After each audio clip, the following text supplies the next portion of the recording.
सभ्यता और असभ्यता, ये उत्पात और शांति, ये भी मन की ही व्यवस्थाएं हैं।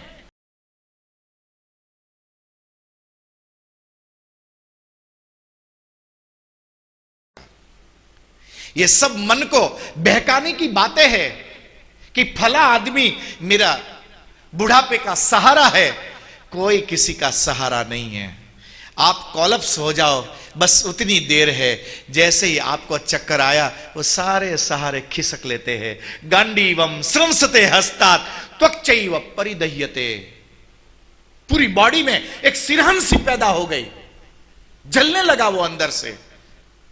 वे पथुश्च शरीरे में गांडीवम स्रंसते हस्तात् त्वक्चैव परिदह्यते न च शक्नोम्यवस्थातुं भ्रमतीव च मे मनः। द्वारिकानाथ, द्वारिकानाथ, द्वारिकानाथ, अब मुझे चक्कर आने लगे हैं। न च शक्नोम्यवस्थातुं, मैं खड़े रहने की स्थिति में नहीं हूं, मैं खड़ा नहीं रह पाता हूं, मुझे सब कुछ घूम रहा है। हे द्वारिकानाथ, बस इतना वो बोल सका और कहा कि भ्रमति वच में मनः। यहां भी मेरे और आपसे अर्जुन 2 कदम आगे का आदमी निकल गया।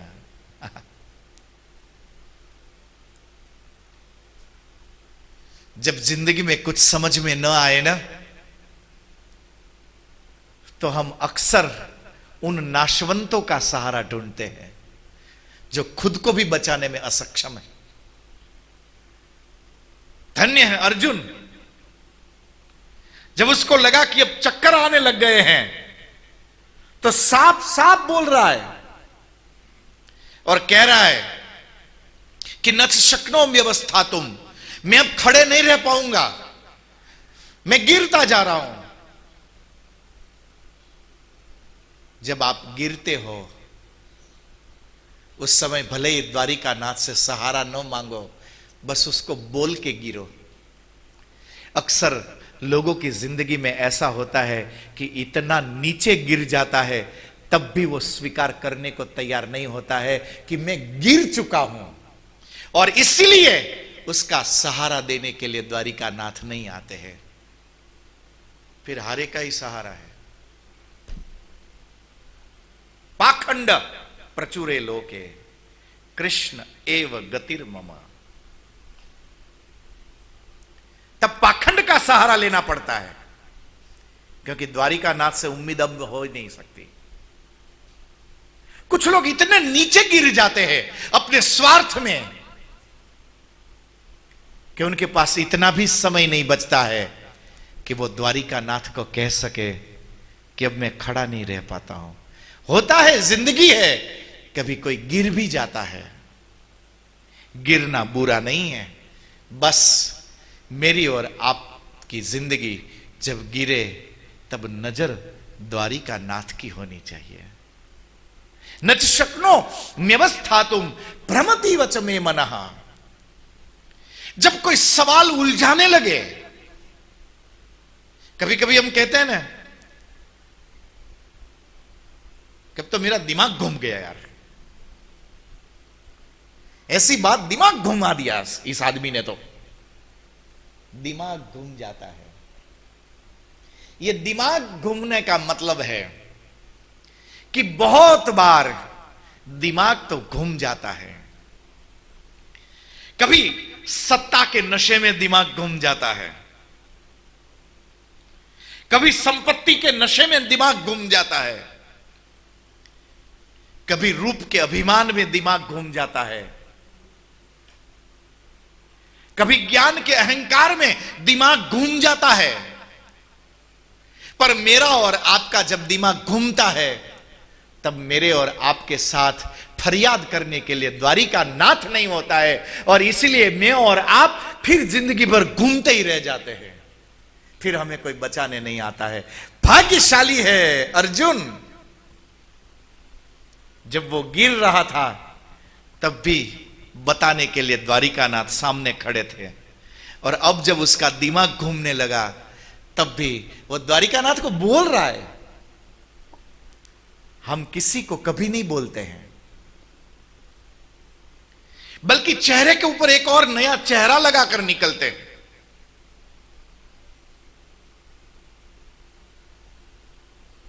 पहले अपने नौकर से कार्ड भिजवाते हैं, स्वामी जी को दे देना, तेरे कार्ड पढ़ने के लिए स्वामी जी बने हैं।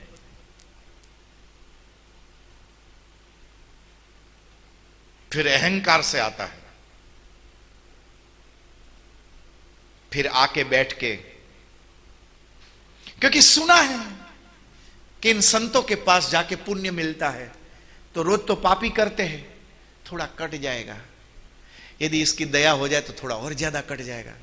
अरे महाराज जी, हमने तो कहीं वो वधारे खबर न पड़े, तो जब तुझे पता ही नहीं चलता यहां क्या करने आया है, खामखा हमारा टाइम पास कर रहा है। दुग्धा गोपाल नंदन, सब समझ में आ गया गुरुजी, ये दो गधा वो कौन से वाला वो नहीं समझ में आया।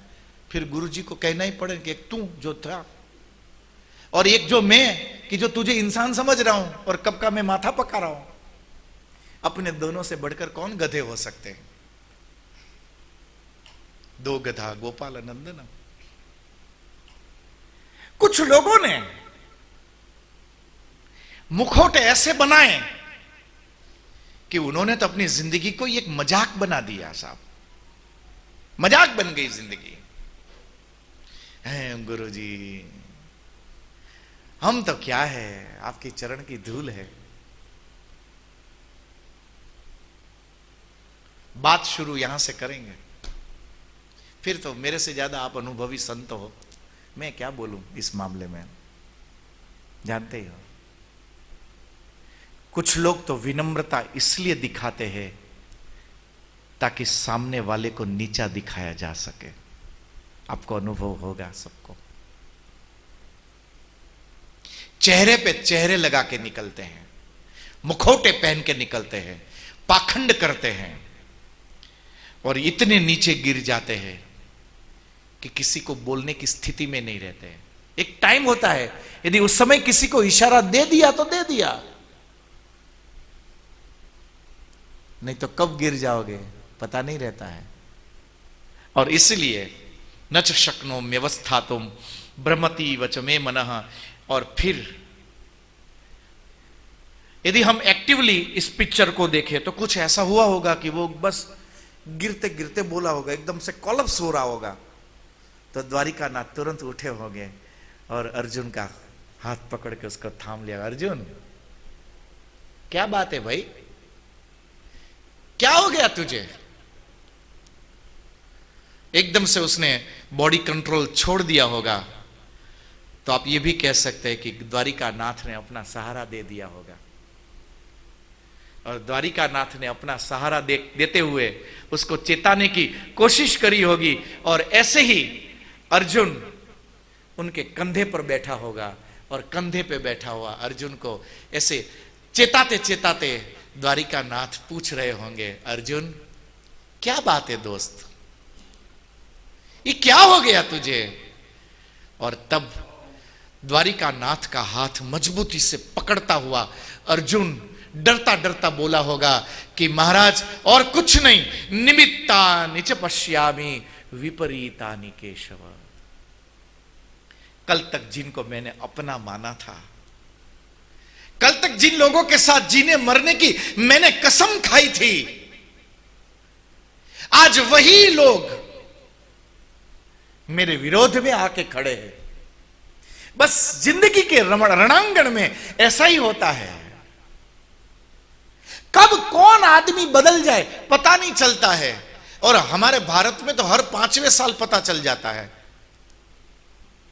ऐसी दुनिया बदलती है, गिरगिट को भी रंग बदलने में देर लगे, इतने जल्दी से लोग बदलते हैं। निमित्तानि च पश्यामि विपरीतानि केशव। हे केशव, मैं जिनको अपना मानता हूं, मैं जिनके भरोसे अपने आप को सुरक्षित समझता हूं, ये भाले लेके खड़े हैं मुझे मारने के लिए। निमित्तानि च पश्यामि विपरीतानि केशव न च श्रेयो नु पश्यामि। आहा, क्या बात बोला अर्जुन। मैं इसका परिणाम ठीक नहीं समझ पा रहा हूं। हमारे साथ ये अर्जुन थोड़ी बोल रहा है। आप अर्जुन को हटा दो, अपने आप को रख दो। ये मेरी और आपकी बात हो रही है इस समय। हमारी जिंदगी में भी कुछ ऐसे ही होता है। नच, उसके बाद अपना दिमाग केवल इतना ही बोल पाता है कि नच श्रेयो नु पश्यामि। ये जो आप हरकत कर रहे हो ना, इस हरकत का परिणाम अच्छा नहीं निकलेगा साहब। ये बड़ी गलत हरकत है। यहां सवाल आपके व्यक्तित्व का है, यहां सवाल आपकी पर्सनालिटी का है कि ये कौन है। इतने कमजोर लोग कि जो बातों बातों में दरक जाए, इतनी कच्ची मिट्टी कि बात बात में ढह जाए। यदि ऐसे संबंध हो भी तो फिर भगवत गीता आपको उपदेश देती है कि सज्जनों, अब आपको किसी घर पे रहने की जरूरत नहीं है। अब तो किसी आप आश्रम की शोभा बन जाओ, क्योंकि आप बाबा ही बनने लायक हो। क्योंकि अब आप किसी काम के नहीं बचे जो छोटी छोटी बातों पे दरक जाते हैं, जिसकी मिट्टी इतनी कच्ची हो कि क्या प्यार और क्या दुश्मनी। यहां समस्या यह नहीं है कि कौन जीतेगा कौन हारेगा। ये जो अर्जुन रो रहा है ना, सच में अर्जुन की अवस्था रो रही है। इसी पिक्चर को एक दूसरे एंगल से देखिए। अर्जुन को क्यों इतनी चिंता हो रही है? एक सवाल मैं आपके सामने छोड़ना चाहता हूं कि पितामह भीष्म बड़े और चतुर थे कि अर्जुन बड़ा और चतुर था? गुरु द्रोणाचार्य बड़े थे कि अर्जुन बड़ा था? आप समझदार किसको मानेंगे यदि यह निर्णय आपको करना है तो? सीधी बात है, पितामह भीष्म और गुरु द्रोणाचार्य को ही। सिंपल सा जवाब है। पूरा महाभारत के पन्ने आप खंगाल लीजिए। जबकि दुर्योधन को आपने दूसरे श्लोक में इसकी व्याख्या सुनी कि दुर्योधन गुरु द्रोणाचार्य के पास जाकर उनके कान भर रहा है, क्योंकि दुर्योधन के मन में शंका है कि भले खड़े मेरे पक्ष में हैं, बाकी ये चिंता सामने वालों की रख रहे हैं। बड़ा अद्भुत युद्ध है ये, गजब का युद्ध है ये। बहुत बार लोग आपके पक्ष में तो आके खड़े हो जाते हैं, टेंशन सामने वाले की लेते हैं, और तब लड़ना थोड़ा मुश्किल हो जाता है।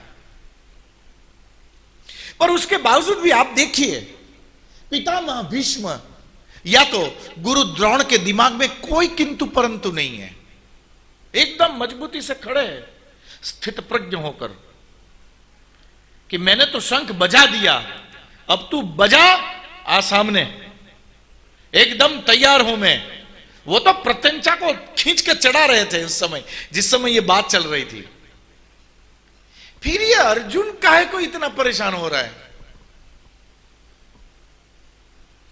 इसको दूसरे डायमेंशन से देखिए, ये भी देखने जैसा है, समझने जैसा है। अर्जुन, सच क्या है कि इस दुनिया में किसी को यह चिंता नहीं है कि वो किसको मार रहा है। ध्यान से समझिएगा। अब इस दुनिया में किसी को यह चिंता नहीं है कि किसको मारना है। इस दुनिया में आदमी को इस चीज की चिंता है कि यदि मैं इसको मार दूं तो फिर मेरा वैभव में बताऊं तो बताऊंगा किसको। कभी कभी हम दूसरों की इसलिए चिंता करते हैं क्योंकि उसके मरने से हमारा अहंकार मरता है। जैसे केवल बालक का जन्म नहीं होता है, जो मैं आगे बता रहा था, बालक के साथ साथ मां का भी जन्म होता है। जब तक वो बालक नहीं था ना, तब तक वो स्त्री थी, वो मां नहीं थी। केवल बालक का जन्म नहीं होता है, बालक के साथ साथ पिता का भी जन्म होता है। तब तक वो पुरुष था, पिता नहीं था। केवल जीवन में पत्नी ही नहीं आती है, पत्नी अपने साथ पति को भी लेकर आती है। अब जिन्होंने विवाह नहीं किया, कौन महाराज, अब वो कैसे कह सकता है कि मैं पति को थप्पड़ मारे, क्या तू पैणो नहीं? पत्नी आए तो वो कह सकता है कि मैं पति, क्योंकि अगला आदमी पूछे किसका, तो क्या जवाब दोगे? पति अकेला नहीं आता है, पत्नी को लेकर आता है, क्योंकि पति के आने से स्त्री अब पत्नी बनती है। ये जो संबंध है, ये संबंध दोनों छोर की ओर से होते हैं। एक ओर हमारा मैं होता है तो दूसरी ओर एक संबंध होता है। यदि यहां से आप कट जाओ तो वो अपने आप कट जाएगा, और यदि सामने से वो कट जाए तो आप अपने आप कट जाओगे। एक रस्सी, ऐसा ही एक संबंध होता है। रस्सी तभी रस्सी बन सकती है जब तक उसके दो छोर हो। रस्सी का मतलब ही है कि उसका एक छोर, उसका दूसरा छोर। जिसके दो छोर होते हैं उसी को रस्सी बोलते हैं। जिसमें एक और मैं होता है, दूसरी ओर तुम होता है। यदि तुम को काट दो आप, तो मैं अकेला जिंदा नहीं रह सकता है, और यदि किसी वजह से व्यक्ति मैं को काट दे तो तुम जिंदा नहीं रह सकता है। और ये जो मैं और तू के बीच का जो फासला है, ये जो रस्सी है, उसी रस्सी को कहते हैं अहंकार। ये जिंदा रहना बहुत जरूरी है साहब। यदि ये जिंदा न रहे तो अस्तित्व खतरे में आ जाता है। ये जो अच्छे कपड़े पहन के निकलना, ये जो महंगे परफ्यूम लगा के निकलना, ये जो सुबह सुबह बाल बनाना, ये किसके लिए बना रहा? खुद के लिए? खुद ने तो खबर है कि આપણે કેટલા રૂપાળા લાગીએ છે, જો ફેર એન્ડ લવલી ન હોય તો। ये तो चोपड़ी चोपड़ी। है कुछ लोगों को तो मैंने देखा, वो શું લગાડે ઓલું, ઓલી માટી, મુલતાની, હા મુલતાની લગાડી લગાડીને ધોળા થાય, અને એ પછી ફોટા આવે ને એની નેગેટિવ જો ને તો ભૂત સામે આવ્યું એવું લાગે। हम किसी के लिए तैयार, अपने लिए तैयार नहीं होते हैं। ये महंगे महंगे कपड़े आज तक कोई भी व्यक्ति अपने लिए नहीं लेकर आया है। हम ये महंगे कपड़े किसी और को दिखाने के लिए लेकर आते हैं। इस पर हम स्टार्च किसी को दिखाने के लिए लगाते हैं। ये महंगी महंगी गाड़ी कभी कोई अपनी कंफर्टेबिलिटी के लिए नहीं लेकर आता है। ये महंगी महंगी कार में घूमना किसी को दिखाना होता है। 2 करोड़ रुपए की आप कार लेकर आओ और आपको कोई बोले रात को 10 बजे कि चलो पीपल खूटा हो आते हैं, तो तुरंत बोलेगा, बोले वो 2000 वाली निकाल। महंगी निकाल के क्या फायदा जब कोई देख ही नहीं रहा है। ये भी जंगल, दिन में 10 जने मिलते हैं, रात को तो कोई मिलेगा नहीं। किसको दिखाएंगे? जब कोई देखने वाला न मिले ना, तो वो महंगी गाड़ी का नशा भी अपने आप उतर जाता है। जब तू न बचे तो मैं अपने आप खत्म हो जाता है। ठीक उसी प्रकार यदि कोई धर्म शास्त्र के मार्ग से चले और यदि उसका मैं कट जाए तो उसका तू अपने आप समाप्त हो जाता है। और यहां से समत्वम योग उच्यते, इसकी शुरुआत होती है। यदि यहां पर अर्जुन चिंता करता है तो ये चिंता केवल अपनी नहीं कर रहा है, अपने अहंकार की करता है। आगे बोलेगा वो, कल बोलेगा, कल आना टाइम से बोलेगा वो कि यदि ये नहीं रहेंगे तो किन के लिए मैं राज्य को प्राप्त करूं, ये राज्य मिलके मेरा क्या फायदा होगा, किसको दिखाऊं। सच ये है, ये जो वैभव है ना, ये हमारे लिए नहीं होता है, हमारे लिए बहुत कम होता है। मैंने तो जितने भी संपन्न लोगों को देखा ना, ये आश्रम में मैं तो सबको देखता हूं, सुबह सुबह ए चोखा घीनी जलेबी बापजी तम खवड़ाओ बधाई, अने ए बधा खायो मौत थी। मैं तो आज सुबह याद कर रहा था आपको, पर क्या था कि मैं इसलिए अपने हाथ पैर नहीं हिलाए, अपना तो चातुर्मास चल रहा है, बोल के कोई फायदा तो है नहीं। बाकी ये इतनी बढ़िया बारिश हो रही थी और बढ़िया पकोड़े हो जाए तब तो जिंदगी का मजा है, बाकी क्या मजा। रमेश भाई, मजा एनी छे तो ये सब कुछ। पर आप बड़े लोगों में देखना, यहां लोगों को शुद्ध घी की जलेबी सूझ रही है। हाँ, देखा तो मुस्कुराहट बंदे की, जलेबी जैसा मुस्कुरा रहा है। और आप कुछ लोगों के पास जाओ, 2 ही फलके खाएंगे, वो भी बिना घी के, जबकि उसके पास पैसे इतने हैं कि यदि वो चाहे ना तो खुद घी से नहा सके। घी से नहाने के पैसे है, अब डॉक्टर ने मना कर दिया है, खाना नहीं है। और बड़ा जंगल में कितना आनंद है, पैसे नहीं है, बाकी भोजन रोज शुद्ध घी का है। बस ये सुख, ये सुविधा, ये सब कुछ व्यक्ति अपने लिए बहुत कम उपार्जित करता है, दूसरों को दिखाने के लिए ज्यादा उपार्जित करता है।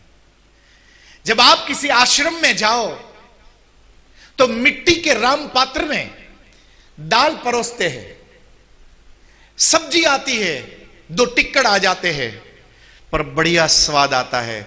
आप किसी शहर में चले जाओ तो चांदी की थाली में 10 कटोरियां आती है। आश्रम में उससे ज्यादा तो लोग अचार खा जाते हैं जितनी वहां सब्जी आती है। थाली तो चांदी की होती है, बाकी उसमें सब्जी अचार से ज्यादा नहीं आती है। यह सब कुछ दिखाने के लिए होता है। बाकी आप मिट्टी के राम पात्र में खाओगे तो कोई बीमार नहीं पड़ जाओगे, और चांदी के थाली में खाने से आप कोई अजर अमर नहीं हो जाओगे। ये वैभव, ये संपत्ति, ये सब कुछ दिखाने के लिए होती है। ये तो ही आज पूज्य श्री पधारे, तब तक हमारा तो समय हो गया था। फिर मैंने सोचा कि इतना बड़ा साधु यहां तक आए અને પછી આપણે બધું બંધ કરીને ઘરે જતા રહે કેવું લાગે, એટલે मैं તે થોડોક ઓવર टाइम કર્યો। मुझे मालूम था कि इसमें आधा पैसा ही मिलेगा, पर फिर भी तो मुस्कुराइए। इसी समस्या को कल और ठीक से समझकर अपने जीवन में सुलझाने का प्रयत्न करेंगे, किंतु आज कुछ क्षण के लिए हरि नाम का आश्रय लेते हैं।